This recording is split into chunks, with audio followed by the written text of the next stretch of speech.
YouTube, how you doing? It's Richie Dubs here at RIWHQ with your YCS Niagara Champion, Ray Dai. Ray, Hello. you did something pretty special last weekend. Something a handful of people are going to do this season. Tell me what you did, what'd you play? I won YCS Niagara Falls with my Exosister deck. I'm gonna be honest, it's a pretty bad deck. Humble. He's the most humble person on our team. I actually really enjoy playing the deck though, so like it's added bonus. I think right now it has like pretty strong matchups, obviously versus tier especially, but if you work hard and play this well, maybe you can also win YCS. Yeah, well, first I want to do some shoutouts. Like, obviously, I want to shout out my sponsor, RIWHobbies.com. I want to give special shoutouts to Ryan Yu. He worked on the deck list with me, and we were bouncing ideas off of each other. He also got his first YCS top with the deck, so big props to him. And then shoutouts to the rest of the team. Tang for getting top 16, Brady for bubbling and getting 33rd, RIP. Tone for having the best deck. I really thought he did have the best deck until I won. And then Steve for also like driving us back. As for playtesting, Max Reynolds, I guess by extension Jeff because he's just there. Dexter too. Tang, Ali, and Jabron especially for lending me cards that I needed. And my entourage, Ali, Quan, Zach, Eamon, Evan, everyone from Michigan that was supporting me, that was at the event. They're Josh, loyal. Yeah, they were supporting me on messaging me, everything. Josh's basement, like Chung, Anthony, Paul, Pete, Theo, old friends from like a long time ago. I know there's so many more people, but they're just I can't name everyone. And Sunny, especially, and Eternal Games for everything they do for our local scene. I don't think I would be as good of a player as I am without our local scene. And shoutouts to Grim Yugioh and Richie on the cameras. So let's get into it. So Exosister, playing 3 Martha, 3 Stella, 3 Elise, 3 Sophia, and 1 Irene. So these are this is the Exosister lineup we chose to run. This is obviously like the best one. This summons her specifically from the deck. And it's basically a 1-card Xyz. It's like basically the only reason why this deck is even playable at the moment. But this one, she will special summon 1 from your hand. This one will special summon herself from hand. This one will draw a card if you control a different one. And this one puts 1 on the bottom and draws a card. This ironically actually won me my top 60 match. But the standard ratio people play is 2-in-1 of this, but I value consistency. I don't think this is a consistent ratio at all. You're gonna have hands where you just draw only 1 name and it's unplayable. You need to see 2 names basically in order to play. You need to see Martha with any name or any of these that can make a rank 4 with each other to search your Martha. So we chose to bump this up to 3. I originally had 2 of this also, but we cut the second one for more space to play other options. But this is also like just really good. It draws you a card. It's like really good paired with her. It's fine paired with her as well. It's everything you'd want. So yeah, these are the little girls. Hand traps, the famous D-shifter, 3 Ash Blossom, and 3 Impermanence. So your deck is pretty fair in terms of strength. So like you need unfair cards, such as this. D-shifter is unfair. I will admit that, but it's also has the drawbacks of when you dead draw at mid-game, or top deck it as your 6th when you are going 2nd. Well, even then, it's not the worst as long as you can activate it, because even if it's your 6th card, you can still activate it and force a Toad. If they let it resolve, then Toad can no longer negate things. So that is pretty good. These are basically more for Sprite than they are for tier, but it's like still works. Hitting starter, especially with Ash, lets you safely, I don't know, just stop them from playing the game at all. But yeah, these are the most fair one, or these are the best ones and the most generic. So you play these. There's more sided in the side deck, obviously. So for consistency, we have 3 Part of Prosperity, 3 packs. This searches any Exosister card, not just a monster. Very important. And this also has an E-Tully effect if you have a name on field or engrave, which does come up in terms of extending and OTK lines. The other spell I play is Carpe Diem. This is the Prohibition. You use this to call in Nibiru if your hand is good enough. You use this on your opponent's turn to call a critical engine piece, maybe a card that they've searched before. You can call so many good cards with this. You can shut off like Sprite Blue, Sprite Jet, Sprite anything, tier names. It's just such a superb. And this also outs floodgates too, just by attacking and destroying a spell card on attack declaration, and then you can also just like name a floodgate, I guess. You do pair it with your own Mystic Mine if you ever do need to like turn it off. So that's another reason why we chose to run this. And Call by the Grave. So Ryan and I played the same card list, card for card, except for 1 card difference, which was this. I chose to run this in 41 cards. He chose to cut it because he valued seeing cards like D-Shifter more as much as possible in a 40 card list. This was crazy for me this weekend. This hit like Pinkertops, this hit like Merleys, this hit like every tier name you like could think of. It was just hand traps. It was just honestly like it won me so many games. I think I probably would have lost my top 4 match maybe if I also didn't see this card. So like this card was just insane. Next we have Dark Ruler. So this was a card that Ryan really wanted to play. I didn't think the deck really needed it, but after some convincing, everyone tells me this card is insane, versus Sprite especially. And I agree, it is really good against Sprite. We decided to like cut some cards to make room for it. Ended up being really good. It won me like my last round of day 1 single-handedly. He made full board, I just Dark Rulered it and then broke it and got to day 2 with an X1 record. The next, we play Mystic Mine, Necro Valley, and Terraforming. These are basically just more copies of like a Dark Ruler. We don't ever actually use this to sit on like deck them out, because everyone was like just prepared for this. So like this is more rather used for baiting out like a Toad Negate, and then so like they have like 1 less negate you have to push through. So basically stuff like that. Just think of this as like a 5th and 6th copy of Dark Ruler. Necro Valley. This is like your floodgate of choice, I guess, when you go first. This shuts off, for Sprite, it shuts off Ronin Totem, it shuts off Elf.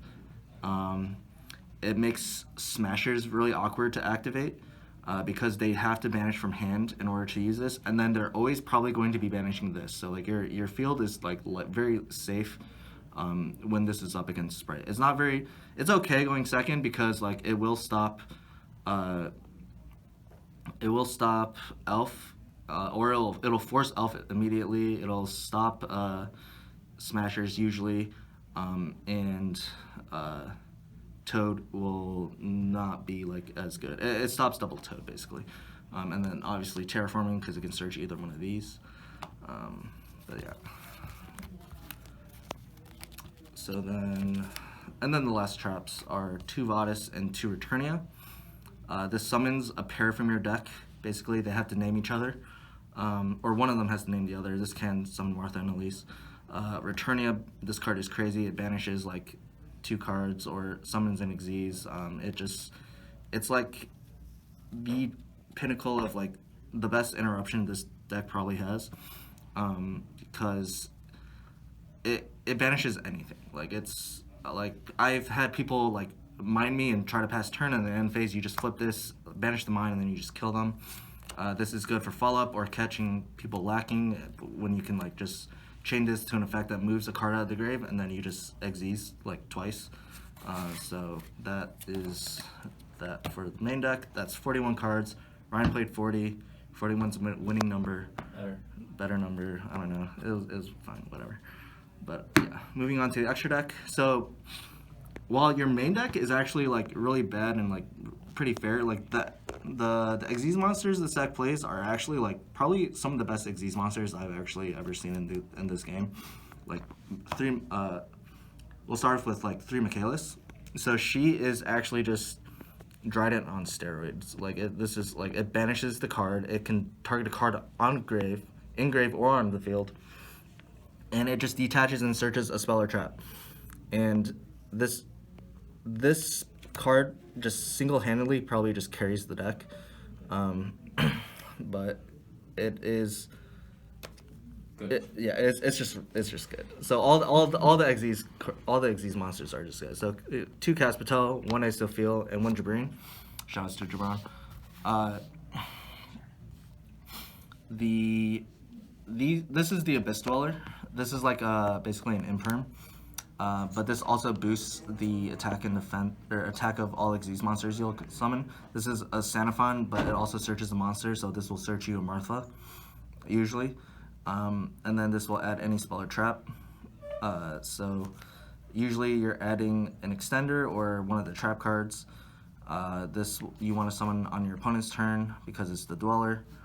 This rarely comes up, but if in fringe scenarios, like you'll summon it. These are all really good. What you want to do is you want to use these to make Magnifica. If you summon this, you're like 8 or 9 times out of 10 you're gonna win. This card attacks twice. It banishes non-targeting banishes. You can swap out with one of her materials. Usually it's going to be a Michaelis. This Michaelis, like you'll end up banishing a card, swapping into a Michaelis, banishing another card, and then your Eternia will banish 2 more cards. So that's 4 cards banished. That's usually how the deck wins. These cards are unfair. These cards are fair.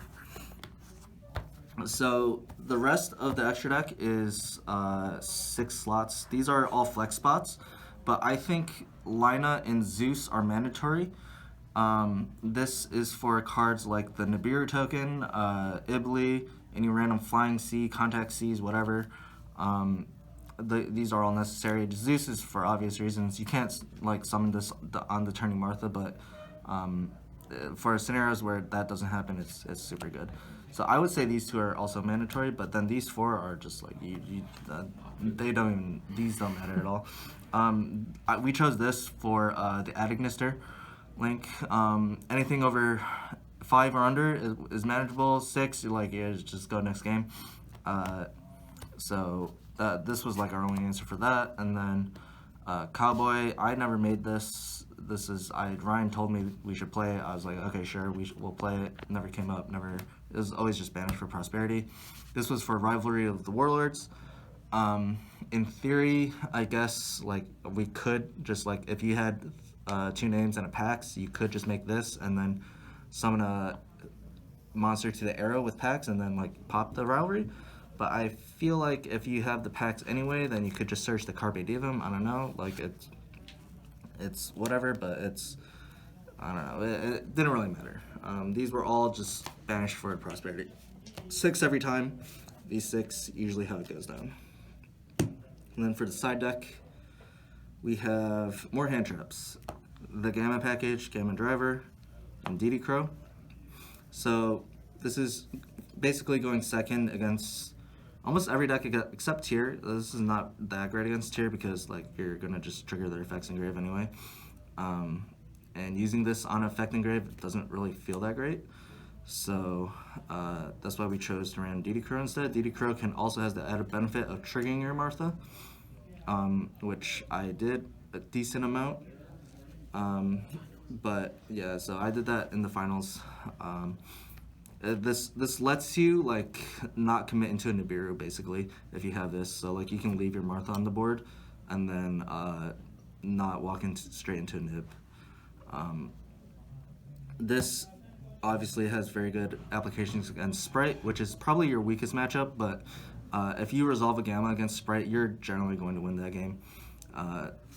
There's just no question about it. These cards were fine, they were good. Play them. The next, we play Zombie World. Flu is like an okay matchup. You can structure your banishes to keep them off tribute fodder, and if you don't have this, but if you do have this, this card just wins you the matchup. It's also for random other decks like Rika, Dragon Link,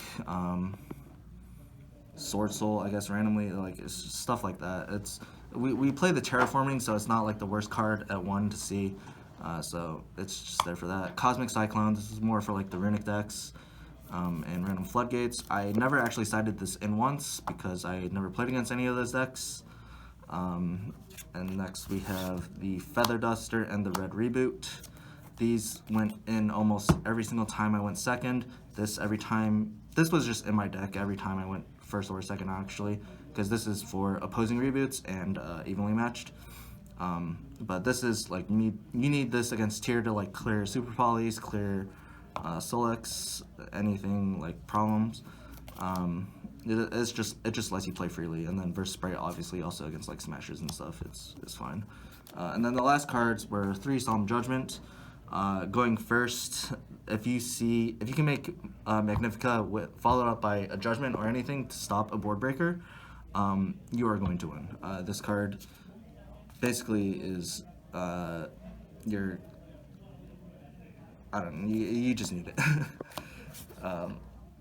You can't play cards like Artifact Sanctum and Scythe because like it does conflict with returning and stuff. But yeah, that's the deck. Well, Ray, when did you know you were gonna play this deck? I've actually been messing around with the deck since like way around like YCS Hartford.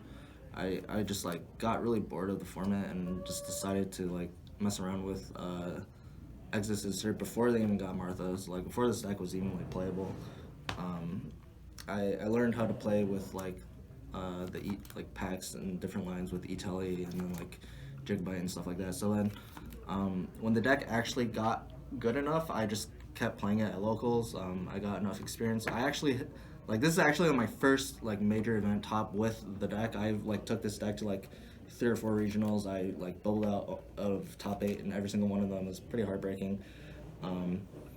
But yeah.